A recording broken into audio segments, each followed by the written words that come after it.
Hi, and welcome to CMPP's Speakers for Schools programme. My name is Rachel, and today I'm going to be chatting to Lewis Brundish. Now, Lewis is a lead designer for a video game company called 2 Point Studios, and he's going to tell us a little bit about what he does. So, hi, Lewis. Oh, Thank you so much for joining us today. my pleasure. Thank you very much for having me. I'm really excited to chat to you and find out a little bit more about what you do. So you work for a video game company and you're a That's lead right. designer there. So what is it that you do? It's fairly hard to summarize, but I guess very top level, I come up with ideas for video games and then I work with a whole team of developers to kind of realize those ideas and also take ideas from the team and put it all together. And then as the game starts to come together, I'll be playing it a lot and giving feedback and making sure that it's all steering in the right direction. So I just muck around and play video games. That is amazing. And I bet so many people's dream job. There must be so many people jealous of you for that job. It was certainly my dream job, yeah. So Yeah. And so you come up with the ideas then. I mean, how do you what so I'd say video game development is very big and involves a lot of different people with a lot of different expertise. A big AAA video game that you'll see coming out on Xbox or PlayStation or whatever, that'll take a team years and years to make, 3 to 5 years, team of hundreds of people, all different backgrounds, programmers, artists, animators, writers, musicians, everything you can think of, basically. And I think it's not really fair to say, it's easy to say, oh, as a designer, I come up with the ideas, and I do come up with ideas, but everybody in the team comes up with ideas. Everyone's got great input. My role is to kind of take those ideas and mold them together into something coherent that makes sure everyone's moving in the same direction and everything's coming together in a way that players are going to understand and enjoy. Probably it's not a very clear answer to your question, but the role of designer is quite ill-defined, to be honest. Yeah. So there must be a team of you then working together to put these ideas together, and then that goes on to be developed then, I guess. Yeah, exactly. And I'd say more so than any other role in video games, as a designer, you can kind of, throughout your career, carve out your own niche of exactly what you're good at and the way that you want to go about it. So one of the things I'm quite good at, I think, is communicating really clearly with the team and making sure that I've taken on everyone's feedback. And when I'm then putting an idea back out to the team, trying to communicate it as clearly as possible so that everyone's on the same page. So a lot of my work is talking to people, putting together presentations and documentation that everyone can be on the same page about. Other designers might be much more technically talented. I mean, I work in video games, but I don't know anything about computers. I can't write a line of code or anything like that, whereas some of my colleagues can. So they'll be much more involved, sort of hands-on programming bits in the game or working with the programmers, things like that. I used to be a level designer. Level designers build the world for video games, so it's kind of like playing with electronic Lego is the way that I try and describe it, and just Wow. mucking around building things. So yeah, there's an almost infinite number of combinations of how you can work in design and what skills you can bring to it. I'd say there's kind of something for anyone who wants to do it. Yeah. It sounds fascinating. And obviously there's a lot of people out there that are wanting to sort of get into this and do that. So it must be quite a competitive industry as well. Yeah, there's certainly no shortage of people who want to try it. I think there's different ways into the industry, and everyone has their own story of how they got in. And as I kind of alluded to earlier, there's so many different roles. I think when I was younger, I've been passionate about video games my entire life, but as a kid, I never even imagined that I could work in video games because I can't program. I don't know anything about computers really, and so I just assumed I can't do it. But there's such a huge range of different roles and personality types and expertise needed when you're working on a project that big. I'd say that any route in is viable, really. Depending on the job that you want to go for, if you're looking more down the programming end of things, then things like a degree in programming or computer sciences is really helpful. It's not so much, I've not seen many roles in video games where we want to see that someone has a particular degree or qualification. It's more that for some of those roles, if you haven't gone and got a degree in programming, programming is quite a hard thing to just learn in your spare time, right? You probably will have want to have gone to some kind of higher education to do that. Yeah. But for me personally, I started out in the industry as a tester. So testers, talk about my job sounding fun, I like test. Testers are paid to literally just play the game all day. And obviously, I make that sound cushier than it is. You're looking for bugs, you're trying to break the game, you're trying to find what's wrong with it, you're writing up reports about what's broken and how you managed to break it.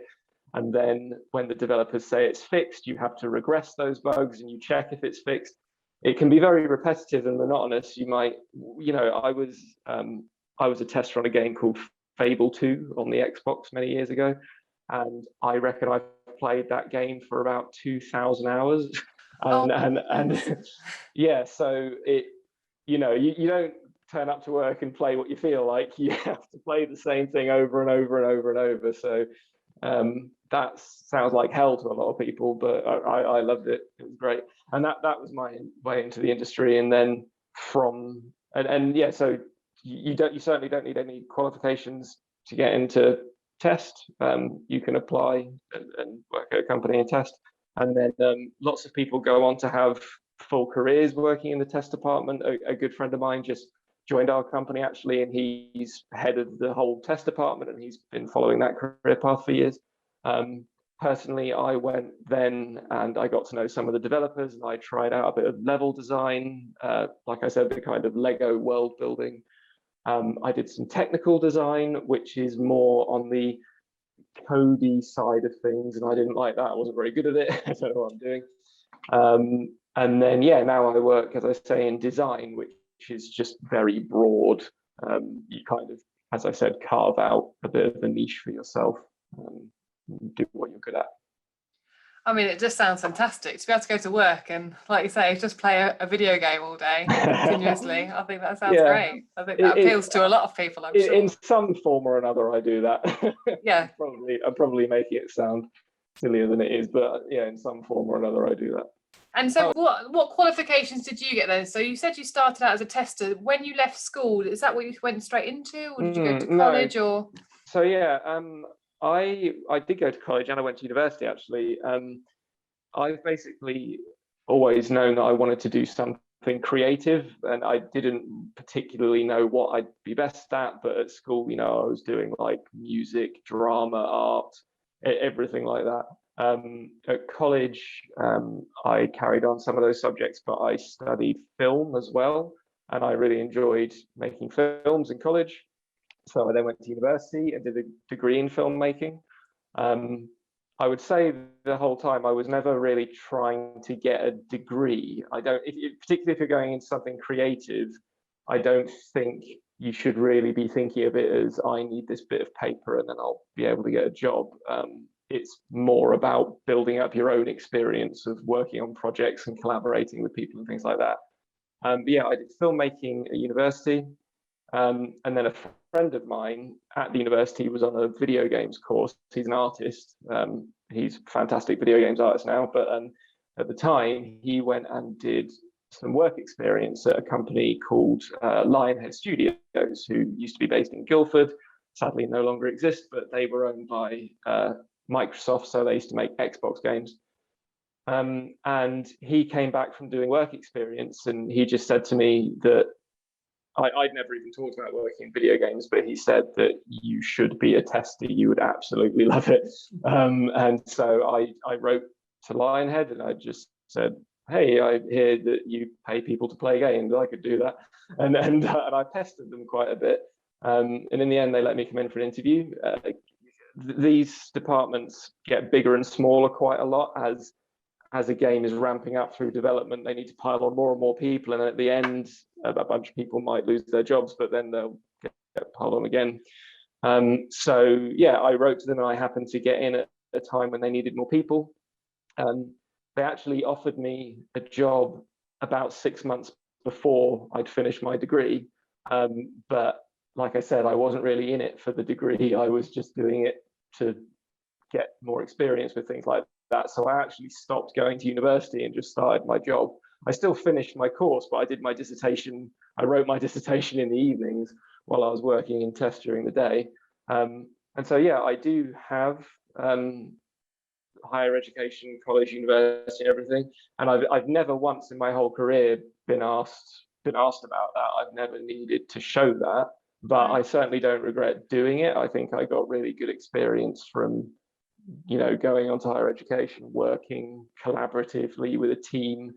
There's a big difference between how you picture something in your head and then when you actually physically try to make it.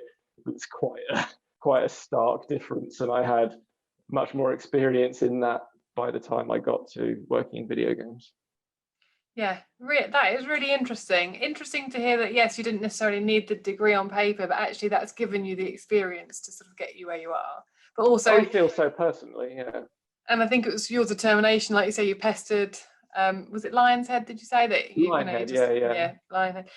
You just pestered them, and if you hadn't have done that, then you might not have been where you are today as well. So it all sort of comes together, doesn't it, to build your dream job that you sort of called it. Yeah, and I do think that the passion is the real key to all of it.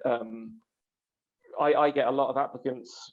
I hire designers now, and I get a lot of applications from people, and these days there are many more courses in video game design. I mean, I think there were a few around when I was at university, but it's much more common now. Yeah. But a mistake I think I see some people making is a bit like I said about the degree. They'll get a degree in video games design and then they'll apply for a job, and that's it. They've got their degree in video game design and they sort of think that's maybe a ticket in. But I'm much more interested in how passionate you are. I had one applicant at Lionhead who his CV, he was a bin man, and that's what he did all day. But he wrote to us and just said, "Look, I'm a bin man.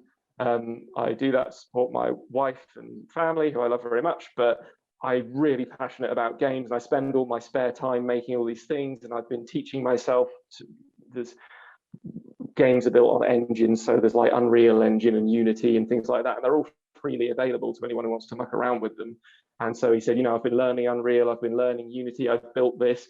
And that guy is of way more interest to me than someone who just says, I've got a degree, because loads of people who've got a degree, I'm looking for people who have a real drive and passion. And I'd say that's, once I got to work in test, I was there on a 3-month contract, I think. And I ended up with the company for 8 years. And that's because I stayed late in the evenings and I built my own levels, and I just was always giving 150% on everything, because I wanted to, because I cared, right? And I think that's the key thing more than any route through education or qualification or anything like that. Yeah.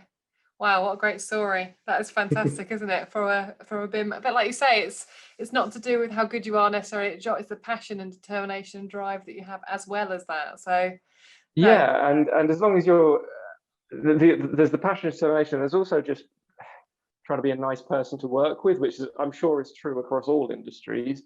But when we do interview people, we're also thinking, these projects take 3 or 4 years, and the design team might be 5 or 6 people sometimes.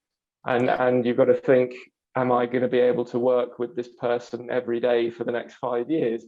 And like you say, even if you are inexperienced, if you're polite and enthusiastic and willing to learn, well, that's fine, because even if you don't know what you're doing at first, we'll teach you that stuff, as long as you're willing to learn and take feedback and all of that. And so what are you working on, I think, at the moment? Is it anything exciting that you're working on? So the company I work at, 2 Point Studios, I only started there a few months ago.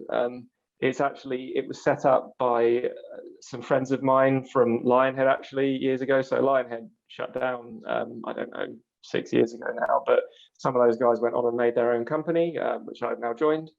They made a game called 2 Point Hospital, which some people who play video games might have heard of. It did pretty well. And I'm now helping them with the sequel to that game, which funnily enough is called 2 Point Campus and is all about universities and colleges and things like that. Oh, wow. But yeah, I'm helping them out with that at the moment, and yeah, we'll see what happens next. And how long then would a project like that, I mean, like you're sort of saying that you were 5 years, is that sort of, how long would a project like that take? Yeah, they're around the 3 to 5 year mark usually. It can depend. Obviously, there's video games is a very broad term. There are mobile phone games which people can put together in a matter of months potentially. There are these massive AAA online multiplayer games which can take 7 years to build, and then there'll be another. More and more these days, there's this thing called games as a service, is the phrase, which is where the game isn't done when you launch it. Launching the game is just the start, and then because everything's online now, you can keep updating it and working with the players. And yeah, some games you can work on the same game for 10 years. And so what does your future hold then? Will you carry on doing the job that you do, or do you have anything ambition for the future? I've always just, as long as I'm making video games, I'm happy. I think, yeah, I mean, I love my job at the moment, working as a lead designer. I don't know, as long as I'm being creative and getting to work on video games, I'm happy, to be honest. We'll see.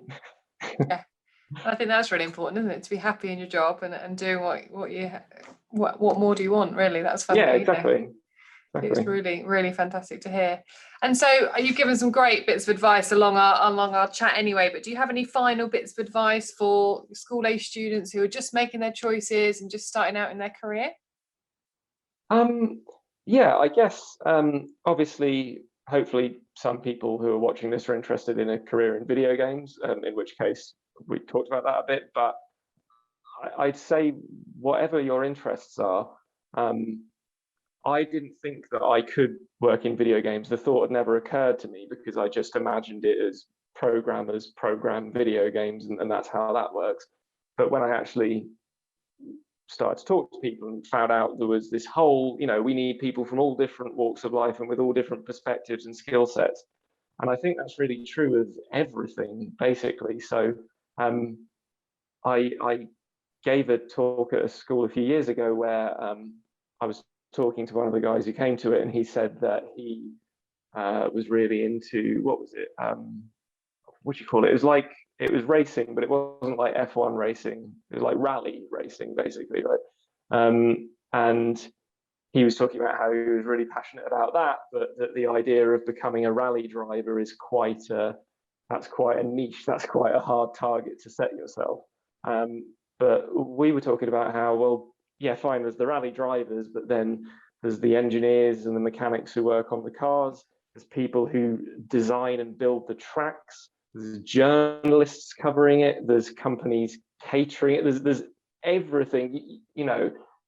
I think it's easy to reduce things you're passionate about down to a single person or a single job. But I'd say especially nowadays, nearly every passion or interest that you can think of has a whole industry around it that needs people with all different skill types. So I just say, don't rule out the idea of chasing something that you're passionate about. And if you do, then contact the companies that you would love to work for.